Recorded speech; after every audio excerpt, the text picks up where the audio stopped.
ग्रामीण भागात आम्ही शिकून पुढे आलेले, शहरात आलेले, म्हणजे भारतातून इंडियात आलेले लोक आपण. आणि आम्ही शाळेत असताना कसं असायचं, आता आमच्या काळात असं होतं की दोन पद्धतीचे विद्यार्थी, आगाऊ विद्यार्थी आणि उद्धट विद्यार्थी. तर माझ्यासारखा आगाऊ या सदरात मोडणारा विद्यार्थी म्हणजे कसं, उदाहरणासहित सांगतो. एका बागेत पेरूच्या झाडावर एक जण चढला होता पोरगा, आणि त्या बागेचा मालक आला आणि ते म्हणलं, खरे पिंट्या वर काय करायला लागलास? काका माझी विट्टी अडकली ती काढतोय. अरे 6 महिने झाली विट्टी तिथंच पाहायला लागलो, तवाच का नाही काढलीस? तवा पेरू कच्चे होते ना काका. असा आगाऊ सदरात मोडणारे आम्ही विद्यार्थी. दुसरा वर्ग उद्धट विद्यार्थ्यांचा, त्याचंही उदाहरण सांगतो. एक दिवस शाळेत पोरग उशीर आहे तर मास्तर, खरे पांड्या काल का नाही आलास? तुम्ही तो का काल आलेले काय कलेक्टर झाले काय सगळे? आज का उशीर झाला तुला? माझ्या भरोश्यावर बसत जाऊ नका, तुम्ही शिकवायला सुरुवात करेल. उद्या उशिरा आला तर तुला कोंबडा करीन, काळ्या रस्त्यात करा, झणझणीत करा. असे 2 गट असतात. पण एक तिसरा महत्वाचा गट असतो जो हुशार विद्यार्थ्यांचा असतो, मेहनती विद्यार्थ्यांचा असतो. आणि त्यात भरतजी गीते साहेबांचा समावेश होतो. आणि हे हुशार विद्यार्थी शांतपणे शिकत शिकत शिकत देशसेवा कधी करू लागतात, हे आपल्याला अलीकडच्या काळात आपण पाहतो की रिअल हिरोंचा जमाना आहे. रिअल हिरोंचा तसा कमी झालेला जमाना आहे. पण समाजापुढे रिअल हिरो येणं ही खूप महत्वाची गोष्ट आहे, असं महत्वाचं वाटणारा मी एक नागरिक आहे. मुलाखतकाराने जास्त बोलायचं नसतं ही एक जाणीव लक्षात ठेवतो, म्हणून प्रस्तावना मी मोठी केली. नाही तर म्हणले त्यांना बोलू द्यायचं ना, ज्यांची मुलाखत होती त्यांना. अशा कमेंट येत राहतात खाली. जेवढं तुम्ही हसवाल तेवढं चांगलं आहे, त्याच्यानंतर मुलाखत चांगली होईल असं मला वाटतं. हो, नाही पण मुलाखत चांगली होईलच आपली, पण विषय थोडासा अवघड आहे आणि तो थोडा मनोरंजक पद्धतीने आपल्याला मांडला पाहिजे असं लक्षात आल्यानंतर माझी निवड मनीषाताईने केली असेल असं मला वाटतं. मनीषाताई, तुमची ही निवड सार्थ आहे असं मी जाहीर करून एकदा जोरदार टाळ्या होईल. आता मनीषाताईंनी आमंत्रित केलं म्हणून पहिला प्रश्न मी मनीषाताई बद्दलच विचारतो. मनीषाताईंबद्दल तुमचं काय मत आहे? सुरुवात माझ्यापासून होण्याच्या ऐवजी आयोजकांपासून होते. हा, ते पण एक वेगळंच आयाम तुम्ही याच्यामध्ये सुरू केलं. पण ती एक सावित्रीची लेख आहे जिनी धडपड. तुम्ही जसं इंट्रोडक्शन केलं किंवा ओळख करून दिली तसं त्या आपल्या म्हणजे आमच्या आणि तुमच्या अशा आपल्या बीडच्या आहेत. त्यामुळे काही कामानिमित्त त्यांची माझी ओळख झाली आणि एक ऋणानुबंध संबंध वाढत गेले. मागच्या 8 फेब्रुवारीला माननीय मुख्यमंत्र्यांच्या हस्ते आमच्या सुप्याच्या प्लांटचं उद्घाटन झालं. त्यावेळी त्या तिथे आल्या होत्या. तो कार्यक्रम, तो आवाका, एक भरत गीते परळी तालुक्यातील नंदगाव सारख्या छोट्याशा खेड्यातून आलेला मुलगा एवढं मोठं काही एक विश्व तयार करू शकतो म्हणून त्या माझ्याकडे एक निवेदन घेऊन आल्या. कारण मागच्या काही काळामध्ये 11 वर्ष झालं, आता आपणही सांगितलं माननीय खासदारांनी, 11 वर्ष झालं समाज उपयुक्त असे अनेक उपक्रम त्या घेत असतात.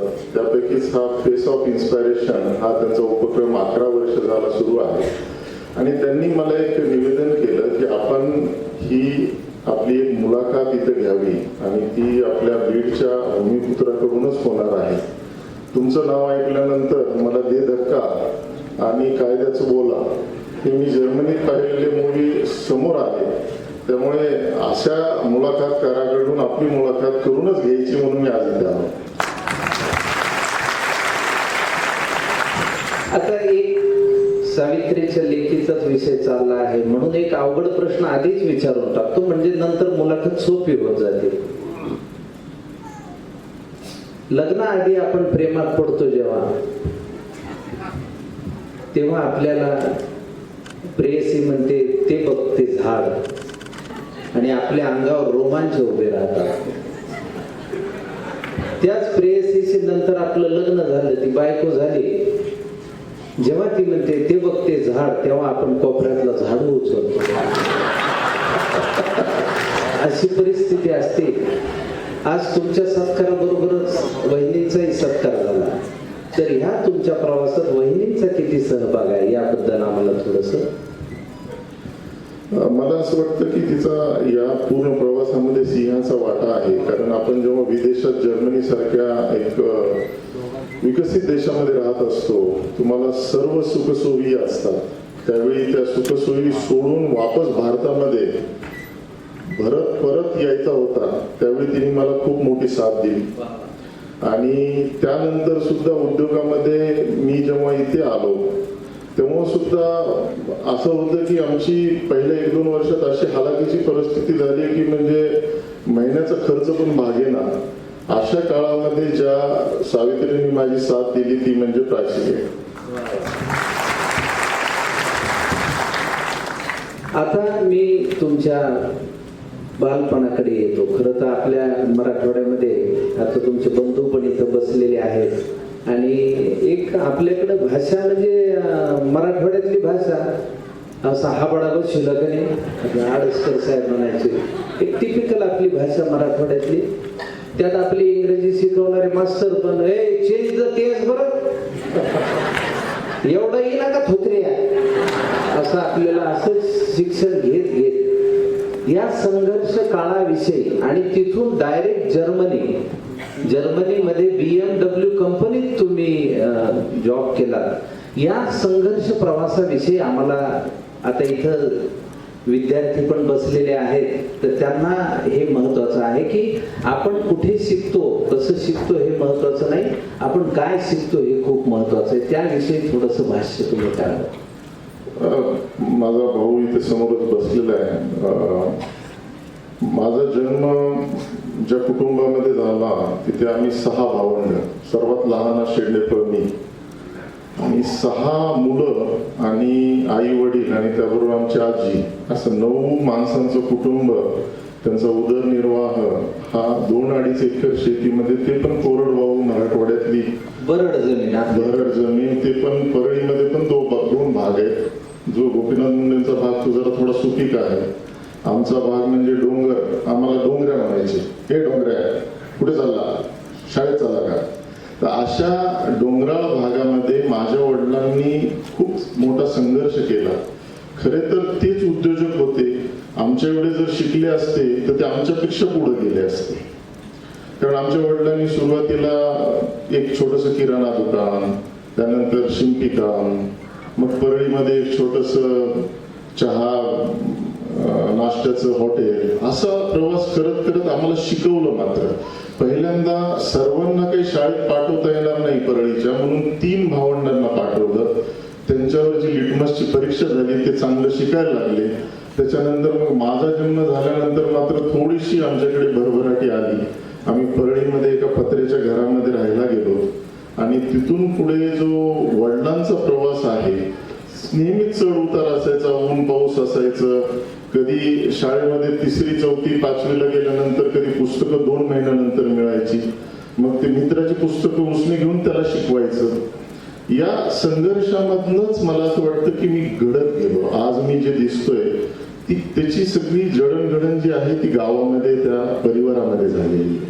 आणि ही परिस्थिती लक्षात ठेवली की माणूस मोठा झाल्यानंतर त्याचे पाय जमिनीवर का राहतात, त्याचं कारण असं की COEP ला त्यांनी इथे शिक्षण घेतलं, तर त्या COEP ला आज गरजू विद्यार्थ्यांसाठी त्यांनी 1 कोटी रुपयाचं एक बजेट त्यांनी ठेवलेलं आहे, जे गरजू आहे, ज्यांना शिक्षणाची फी परवडत नाही पण ते हुशार आहेत.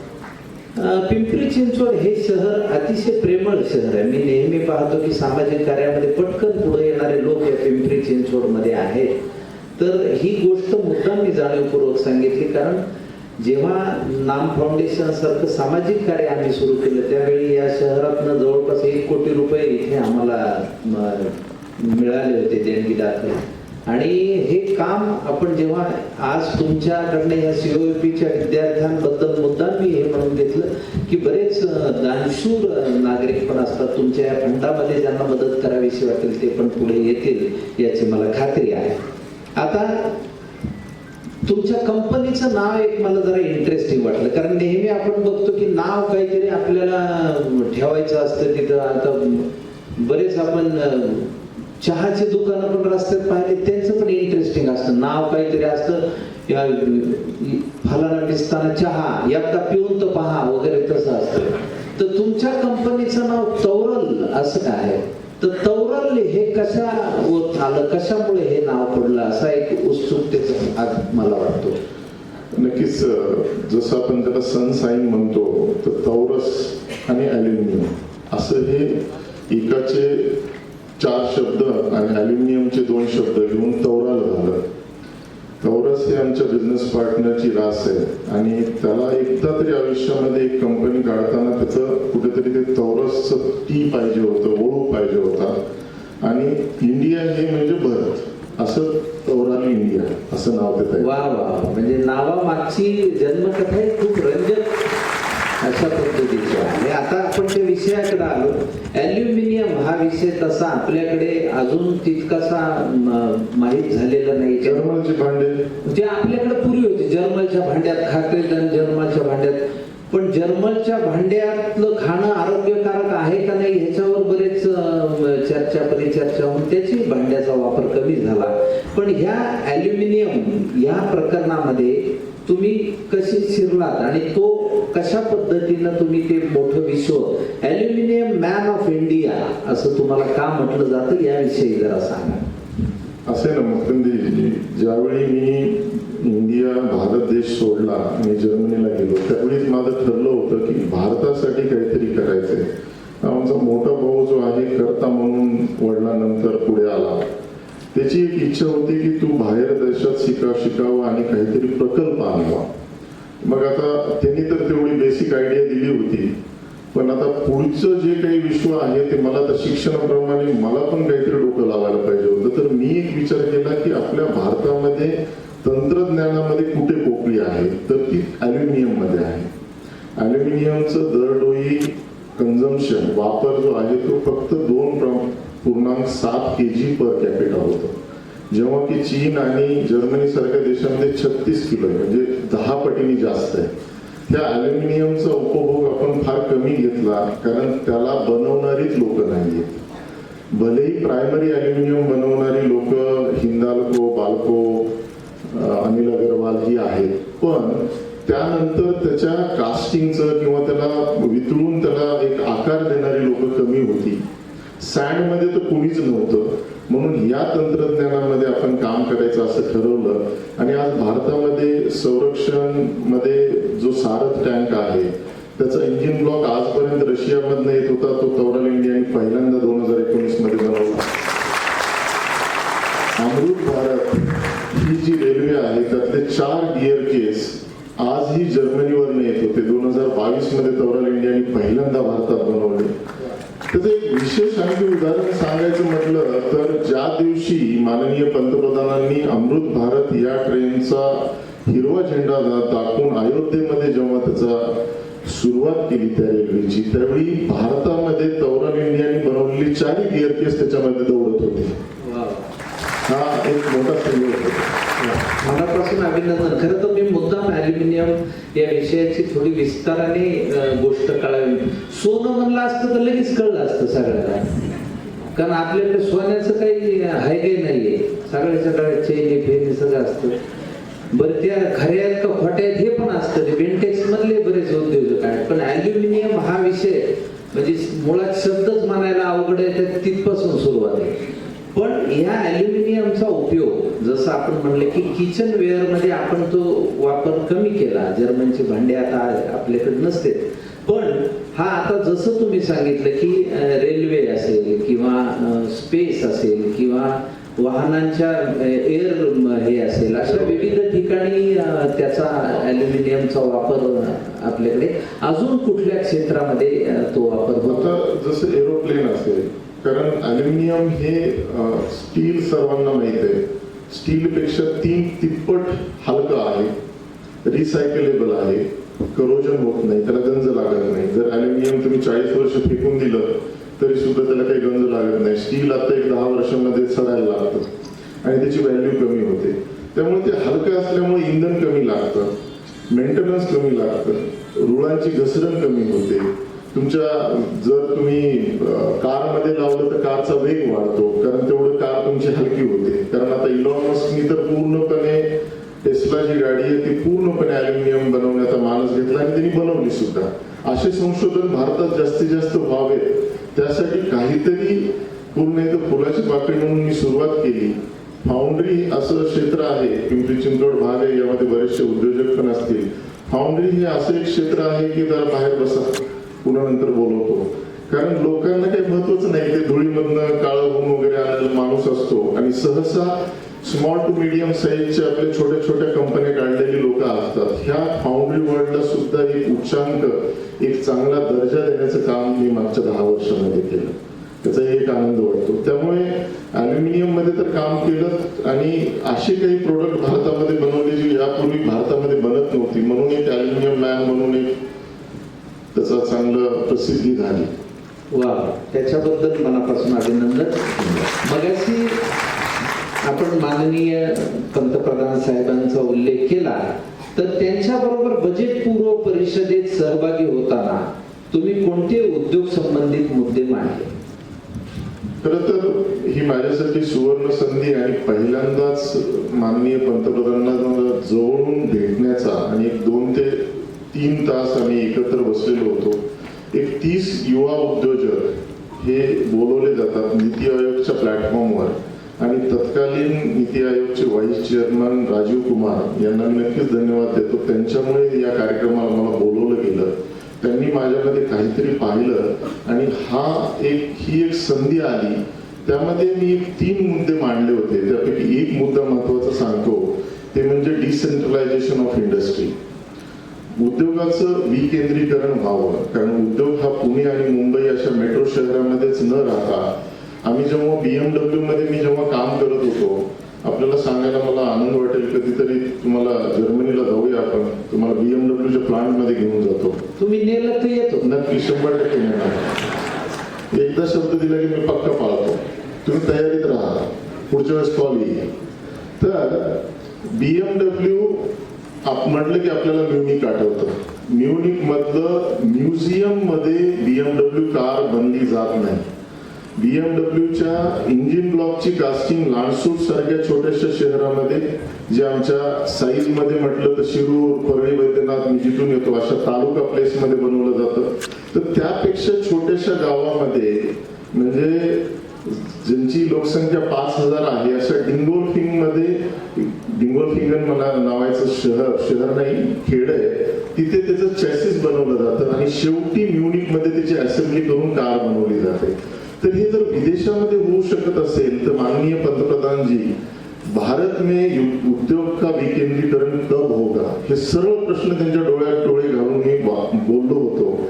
आणि मला असं वाटतं की जैसे बोले तैसे चाले, यामध्ये आपणच पुढे गेलं पाहिजे. म्हणून मी माझा दुसरा प्लांट एका ग्रामीण भागामध्ये, सुप्यामध्ये 500 कोटीची इन्व्हेस्टमेंट आणि आजच्या प्लांटच्या चौपटीने मोठा प्लांट हा ग्रामीण भागामध्ये घातला. आणि त्यामुळेच त्या दिवशी मुख्यमंत्र्यांनी पण उद्घाटन करताना सांगितलं की हा औद्योगिक इतिहासाचा उत्सव आहे, कारण उद्योगाचं खरं विकेंद्रीकरण सौरान इंडियामध्ये झालं. वा वा, त्याबद्दल मनापासून अभिनंदन. कारण मला असं नेहमी वाटतं की ग्रामीण भागामध्ये आज तुम्हाला महापौर साहेबांनी विनंती केली इथल्या वाचनालयाबद्दल, तर मला असं वाटतं की जसं आपल्या गावामध्ये एखादं मंदिर असतं, मंदिर उभं करायचं म्हणलं सगळे गावकरी एकत्र येतात, देणगी देतात, तिथं चांगलं मंदिर उभं करतात. तर ह्या मंदिरासारखे काही मंदिर गावात हे महत्वाचीच आहे. एक म्हणजे वाचन मंदिर असावं, एक म्हणजे व्यायाम मंदिर असावं, एक म्हणजे उद्योग मंदिर असावं. त्यातून तरुणांना रोजगार मिळावा, त्यातून त्यांचं ज्ञान वाढावं आणि त्यांना जगाकडे बघण्याचा दृष्टिकोन बदलावा. यासाठी जी धडपड करणारी माणसं आहेत त्यात तुम्ही आहात, याबद्दल आम्हाला सगळ्यांनाच मनस्वी आनंद आहे. दुसरं, आता पुरस्कार आज मनीषाताईंनी तुम्हाला दिला, फेस ऑफ इन्स्पायरेशन. पुरस्कार आपल्याला मिळत राहतात, त्यावेळी एक आनंदाबरोबरच एक जबाबदारी वाढल्याची जाणीव आपल्याला नेहमी होत असते. तुम्हाला जर्मनीमध्ये फ्रँकफर्ट मध्ये माननीय उद्योग मंत्री उदयजी सामंत यांच्या हस्ते बिझनेस आयकॉन ऑफ इंडिया हा पुरस्कार तुम्हाला मिळाला. त्या सन्मानाबद्दल तुम्हाला काय भावना आहे? हा फ्रँकफर्ट शहरातला पुरस्कार हा माझ्या अनेक पुरस्कारांमध्ये एक फार विशेष होता. कारण माननीय उद्योग मंत्री त्यांनी सुद्धा त्या पुरस्काराबद्दल सांगितलं होतं. त्याचाच एक थोडासा विस्तार मी करेन. कारण हा पुरस्कार अशा देशामध्ये आणि अशा शहरात मला मिळाला होता जिथे मी माझ्या शिक्षणाची, उच्च शिक्षणाची आणि नोकरीची, ट्रेनिंगची आणि कामगार म्हणून काम करण्याची सुद्धा सुरुवात तिथे केली होती. उच्च शिक्षण असताना सुद्धा मी कामगार म्हणून काम केलेलं 1 वर्ष. अशा देशामध्ये आणि अशा शहरामध्ये जिथून मी सुरुवात केली आखण, असं 200 किलोमीटरवर माझं विद्यापीठ होतं आणि त्याचबरोबर समोर बसलेली जी 400-500 मंडळी होती ती जर्मनीतल्या वेगवेगळ्या शहरातनं आलेली प्रोफेशनल्स, नवउद्योजक आणि स्टेजवर बसलेली जर्मन व्यावसायिक, त्याचबरोबर इंडो जर्मन चेंबरचे अध्यक्ष अशी मंडळी होती. त्यामुळे हा पुरस्कार माझ्यापेक्षा उद्योगमंत्र्यांनी तोच सांगितला की माझ्यापेक्षा त्या पुढच्या भरत गीतेंसाठी होता जे परत भारतामध्ये येऊन असा उद्योग उभा करतील. त्यामुळे हा विशेष पुरस्कार माझ्यासाठी होता असं मला वाटतं.